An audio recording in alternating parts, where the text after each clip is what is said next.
here. So this is the.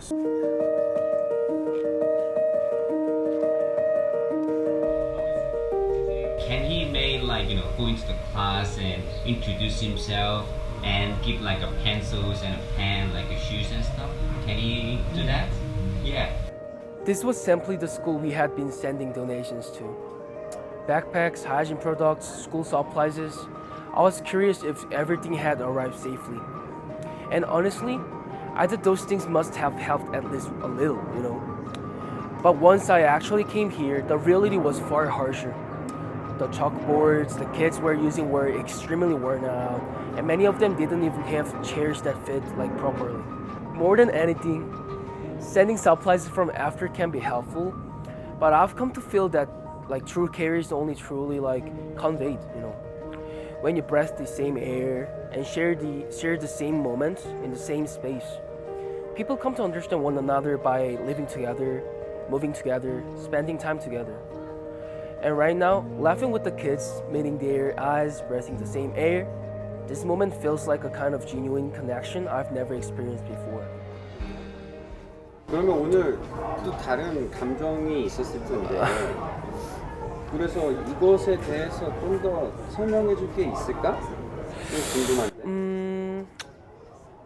So at first, I thought I'd just greet everyone warmly, hand out supplies, and gradually adjust while helping out in class.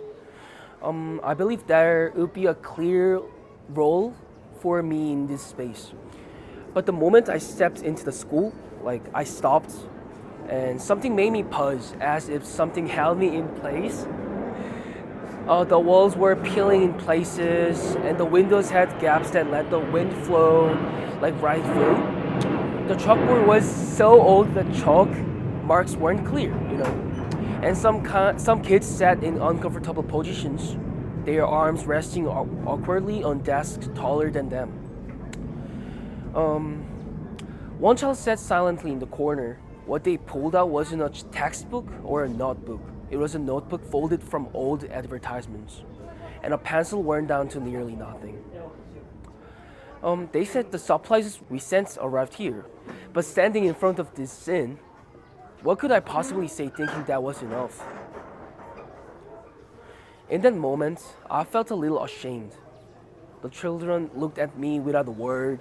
It felt like they were speaking with their eyes instead. In those eyes, there was caution and a bit of awareness.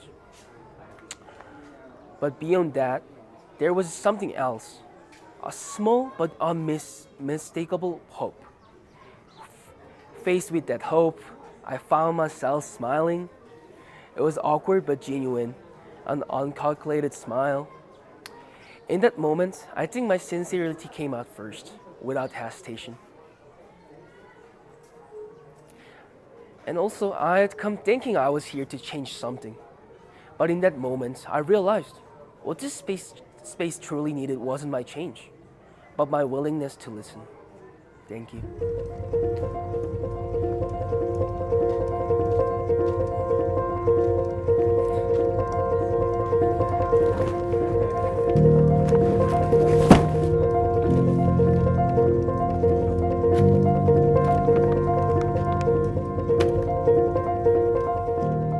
Those shoes, we have 25 pairs, and I just drew myself.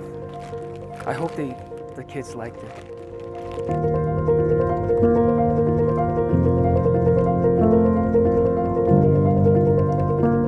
I hope those kids can get the design they want.